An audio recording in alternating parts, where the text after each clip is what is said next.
चलो। Happy birthday to you, happy birthday to you, happy birthday dear जोनाश, happy birthday to you, may you have many more, आमीन सुमामीन, may you have many more. अस्सलामुअलैकुम, क्या हाल हैं आप सबके। उम्मीद है सब खैर खैरियत से होंगे। अल्लाह ताला हमेशा हम सबको अपने हिफ्ज़ व अमान में रखे, आमीन सुमा आमीन। ये जनाब कल सुबह का व्लॉग है। मैंने अपना नाश्ता दिखाया जिसमें ओट सूप था और साथ एग था। बेटी फ्राइज़ खा रही है और नगेट्स खा रही है, और हस्बैंड साहब का तो वही अंडा स्लाइस और दही ही होता है। उसके बाद मैं किचन में आई हूँ, आपको दिखा रही हूँ नाश्ते के बाद किचन की क्या हालत है। माश की दाल मैंने रात को भिगोई थी, गोश्त निकाल के रखा था, मक्खन निकाला है ताकि रूम टेम्परेचर पर आ जाए। और उसके बाद जनाब ओवन की तरफ मुतवज्जा हो गई हूँ। मुझे ओवन का पैनल दिखाना था। किसी ने मुझे कहा था कि ओवन के बटन दिखाएं। इसके बटन तो मैंने उनको बताया था कि है नहीं, टच सिस्टम वाला है। तो टच सिस्टम का यही पैनल होता है। ये आपको थोड़ा सा समझना पड़ता है, कोई इतना मुश्किल नहीं है। एक दो दफ़ा आप यूज़ करोगे तो आसानी से आपको इसका पता चल जाएगा और आसानी से आप इसको ऑपरेट कर सकते हो।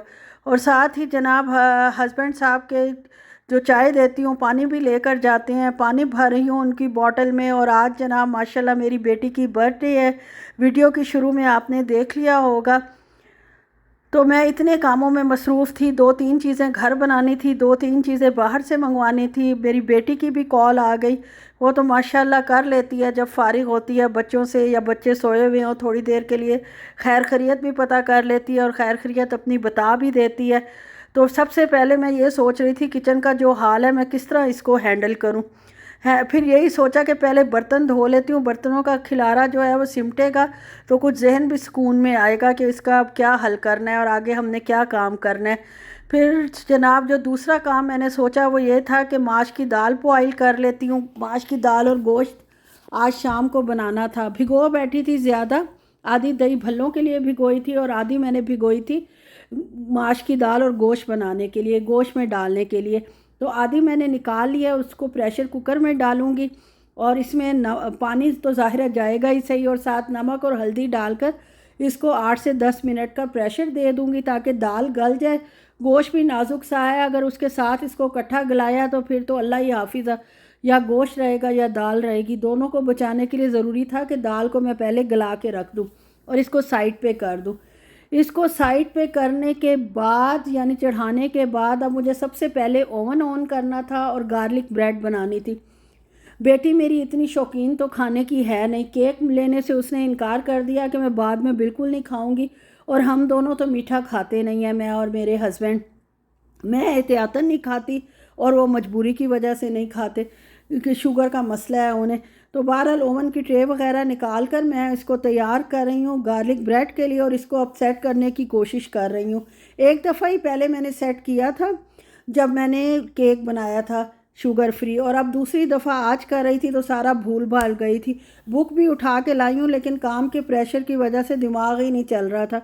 फिर हस्बैंड साहब को बुलाया, शुक्र है वो घर में थे, उनकी शाम की ड्यूटी है आजकल, और उन्होंने आके 1 मिनट में ही बग़ैर पढ़े बग़ैर कुछ किए मुझे सेट करके दे गए। अल्लाह उनका भला करे।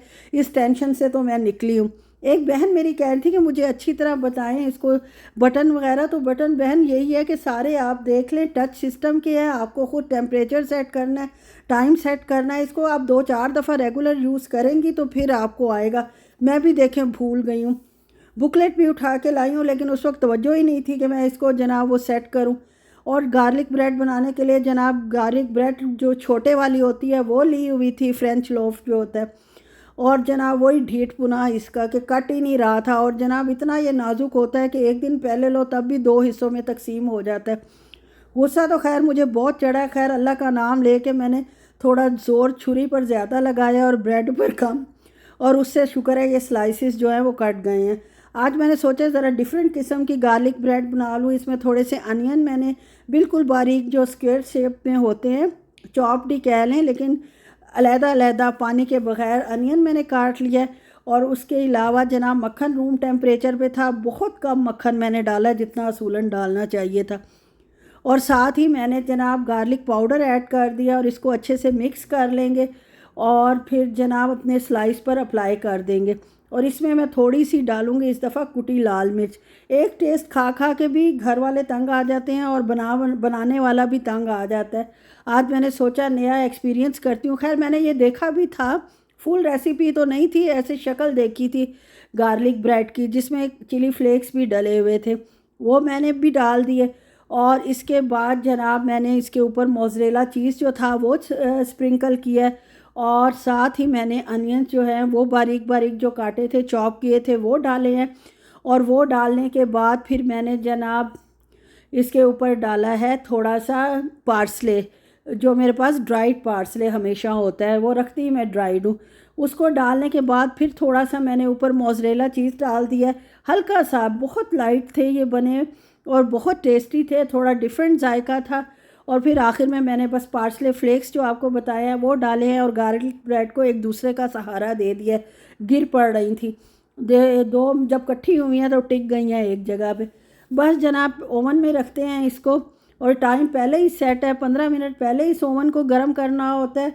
और उसके बाद जनाब ये फिट नहीं आ रही थी, खैर आ गई है, शुक्र है। अभी हाथ मेरा वैसे इतना चला नहीं है, इसको छोड़ देते हैं 10 से 12 मिनट के लिए, ये खुद ही बनती रहेगी और ओवन भी ऑफ़ हो जाएगा। लेकिन अभी ओवन का इतना मुझे तजर्बा है नहीं, तो इसलिए मैंने थोड़ा ज़्यादा टेम्परेचर ही सेट करवाया था कि अगर ना बने तो ज़्यादा टेम्परेचर मतलब लंबे टाइम के लिए थोड़ा मैं रख दूँगी। खैर वो अपने टाइम पे ही 10-12 मिनट में बन गई और ओवन का अभी टाइम बाकी था जिस पे हमने सेट किया था, तो उसको ऐसा ही बंद कर दिया मैंने कैंसिल करके। उसके बाद जनाब जो बाकी माश की दाल थी उसको पीस लिया ठंडे पानी में। अगर आपका मटेरियल ठंडा होगा और आप गरम ऑयल में, मीडियम गरम ऑयल में डालेंगे जिसमें दही भल्ले डालते हैं, तो आपके फूले हुए और माउथ मेल्टेड दही भल्ले बनेंगे। इसमें मैंने थोड़ी सी अजवाइन डाली थी, अदरक डाली थी, थोड़ी सी मैंने जनाब इसमें डाली थी हींग और नमक, ये 4 चीज़ें डाल के और थोड़ी सी बर्फ़ डाली थी और इसको हल्का हल्का करके पीस लिया था इसी ब्लेंडर में ही। और इसको मुझे फेंटने की इतनी ज़्यादा ज़रूरत पड़ी नहीं। उनको रख के आई हूँ तो फिर गार्लिक ब्रेड मेरी तकरीबन तैयार है, लेकिन एक साइड से ज़्यादा सुरख हो रही थी, दूसरी साइड से थोड़ी कम थी, तो मैंने ट्रे को घुमाकर दोबारा वापस रख दिया था 2-4 मिनट के लिए। और 2-4 मिनट बाद ही माशाल्लाह मेरी गार्लिक ब्रेड जो है वो, ये देखें, ये ट्रे घूम गई। और घूमने के बाद दोबारा इसको अंदर इंसर्ट कर देते हैं और बस ये थोड़ी सी 19-20 की कसर है, वो हो जाएगी और मुझे सेटिस्फेक्शन हो जाएगी। हालांकि ये अब भी तैयार है, लेकिन बस परफेक्शन के चक्कर में जो है ना, ख्वारी मैं करती रहती हूँ। बस ये पीस गया अच्छी तरह, सारी चीज़ें जो मैंने आपको बताई हैं, हींग वगैरह डाल के मैंने इसको पीस लिया। पेस्ट मेरी तैयार है। बहुत फ्लफ़ी मटेरियल बना था, बर्फ़ से मुझे लगता है वैसे ही वो थोड़ी सी इसमें वो आ जाती है, गैप्स आ जाते हैं। और बहरहाल उसको फेंटना फूटना कोई नहीं पड़ा था। ये देख लें जनाब, गार्लिक ब्रेड माशाल्लाह तैयार होके निकल आई है। दूर से अगर सही नज़र नहीं आ रही तो करीब से दिखा देती हूँ। ये देख लें, अल्हम्दुलिल्लाह बिल्कुल सही बनी है। अब जनाब नई कढ़ाई मैंने निकाल लिया जो मैंने हलवे के लिए स्पेशल रखी हुई है, उसमें ऑयल भी नया डाला है। आज माशाल्लाह मेरी बच्ची की बर्थडे थी, मैं बड़ी खुशी से काम कर रही थी और बाकी सारी दुनिया को भूली हुई थी। और जनाब ये पहला पूर मैंने डाल दिया, बस इतने ही डाले हैं कि साथ भी ना चिपके और जल्दी मतलब हो भी जाएं। जल्दी खैर क्या होने हैं, ये तो अपने टाइम पे ही अंदर बाहर से पके हों तो फिर ही फ़ायदा है। और ये मीडियम से थोड़ी सी ऊंच, मतलब ये है कि इसको बहुत हल्की आंच पे भी नहीं बनाना वरना ऑयल एब्जॉर्ब कर लेंगे, और ना बहुत तेज़ आंच पे बनाना है। उन दोनों के दरमियान जो आंच है ना, मीडियम से हल्की सी हल्की, बस उसमें ये माशाल्लाह मेरे फूले हुए दही भल्ले तैयार हो गए हैं। साथ मैंने पानी नॉर्मल रखा हुआ है, गरम गरम है तो नॉर्मल पानी में ही जाएंगे। यकीन करें बहुत अच्छे मेल्टेड, माउथ मेल्टेड जो है वो दही भल्ले बनकर तैयार हुए थे। और ये नई कढ़ाई थी, फर्स्ट टाइम इसमें फ्राई किए हैं तो थोड़े से नीचे भी चिपक गए, हालांकि चिपकने नहीं चाहिए थे, खैर नहीं चाहिए थे कि चिपक गए, बस चिपक गए। उसको निकाला और बाकी जो थोड़े से रह गए थे उनको भी मैंने जनाब तैयार कर लिया। इनको मैं नहीं बनाऊंगी, हमारे लिए मोर देन एनफ होंगे वो, और अब भी आधे पड़े हुए हैं। टाइम ही नहीं था। आज मेरी फ्रेंड का फ़ोन आ गया और इतना लंबा फ़ोन आया कि ना उनको मैं अपने हस्बैंड को फ्रूट दे सकी और ना जनाब दही भल्ले। उन्होंने कहा था कल मुझे ये दे देना। अभी जनाब खाने का टाइम नहीं हुआ तो गार्लिक ब्रेड को मैं फॉइल पेपर से लपेट के रख देती हूँ ताकि ड्राई ना हो।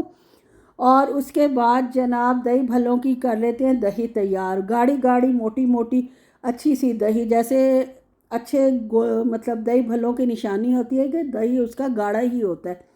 इसको मैं सीप से छान लूँगी, अच्छी तरह छाननी से छान कर, ताकि इसमें कोई लंप ना रहे। और मीठे के लिए स्टीवियाना डालूँगी क्योंकि मेरे हस्बैंड साहब ने भी माशाल्लाह खाने हैं। और साथ ही मैंने इसमें डाल दिया है नमक। बस यही 2-3 चीज़ें जाएंगी। और भल्लों को अच्छी तरह निचोड़ लिया है, माशाल्लाह बड़े अच्छे फ्लफ़ी से बने हैं। अभी जब दही डालेंगे तो फूल कर कुप्पा हो जाएंगे खुशी से कि हमें बहुत अच्छा बनाया है। और जनाब ये दही इसके ऊपर आ गई बड़े आराम आराम से, मोहब्बत से। और इसके अंदर बाहर ही रखूँगी, इसको फ्रिज में नहीं रखूँगी क्योंकि 3 बजे मेरे हस्बैंड साहब खाना खा लेते हैं दोपहर का। और 4 बजे, पौने 4 उन्हें निकलना होता है अपनी जॉब के लिए। तो 3 बजे ही हमने ये सेलिब्रेशन करनी थी, उनके होते हुए ही। माशाल्लाह ज़ाहिर है बाप है वो। तो बहरहाल ये मैंने जनाब दही भी सारी उंडेल दी अच्छी तरह। इसके ऊपर मैं जनाब डालूँगी दही भल्ले का चाट मसाला जो मैंने बना के रखा हुआ है। इसमें कुटी लाल मिर्च है, भुना हुआ ज़ीरा है, और जनाब भुना हुआ धनिया है। बस ये 3 चीज़ें ही हैं। इसके अलावा काला नमक भी इसमें डाल सकते हैं, लेकिन वो मैंने एक्स्ट्रा डाल दिया है। ऊपर से खट्टी मीठी चटनी डाल दूँगी, थोड़ा सा दूसरा चाट मसाला डाल दूँगी, और हमारे मज़ेदार से फ़्लफ़ी और टेस्टफुल दही भल्ले जो हैं वो माशाल्लाह तैयार है। अब इनमें जिस चीज़ की कमी थी वो थी जनाब सब्ज़ चटनी। और सब्ज़ चटनी मेरे पास बनी हुई नहीं थी। बहुत सोचा कि डंडी मार लूँ, उसको रहने देती हूँ, लेकिन मुझसे रहा नहीं गया। उसको भी बनाया मैंने जनाब दोबारा खड़ी होके इतने काम के बावजूद। और ये जो भल्ले बचे थे इनको मैं अब फ्रीज़ तो नहीं करूँगी, नीचे ही रख दूँगी। जब ये ख़त्म होंगे तो और बना दूँगी ताकि ये ज़्यादा लंबा अरसा ना चले। और ये कब्से की फरमाइश की थी कि उसने आज खाने में कब्सा खाना था। ये दही भल्ले फूल चुके हैं माशाल्लाह, ग्रीन चटनी भी बन चुकी है, और ये मेरी फ़ाइनल लुक है। उसके बाद जनाब जो किचन का हाल था, अल्लाह माफ़ करे सच्ची, इतना गंदा कि आप सोच नहीं सकते। सारा किचन धोया है, साफ़ किया है, चूल्हा साफ़ किया है, बर्तन धोए हैं। और उसके बाद जनाब अब टेबल लगाएंगे, उसमें अपनी बेटी को माशाल्लाह बुलाऊंगी। वो अपना सैनाबॉन उसने मंगवाया था कि वही वो खाएगी, केक नहीं खाएगी। और फिर सैनाबॉन मंगवाया, मतलब उसके लिए वो भी आ गया था, यहीं से माशाल्लाह मिल जाता है। कब्सा आ गया था ग्रिल्ड चिकन के साथ, दही भल्ले थे और गार्लिक ब्रेड थी। और माशाल्लाह जी ये हमारी सालगिरह की तैयारी है। ओके जी, अल्लाह हाफिज़।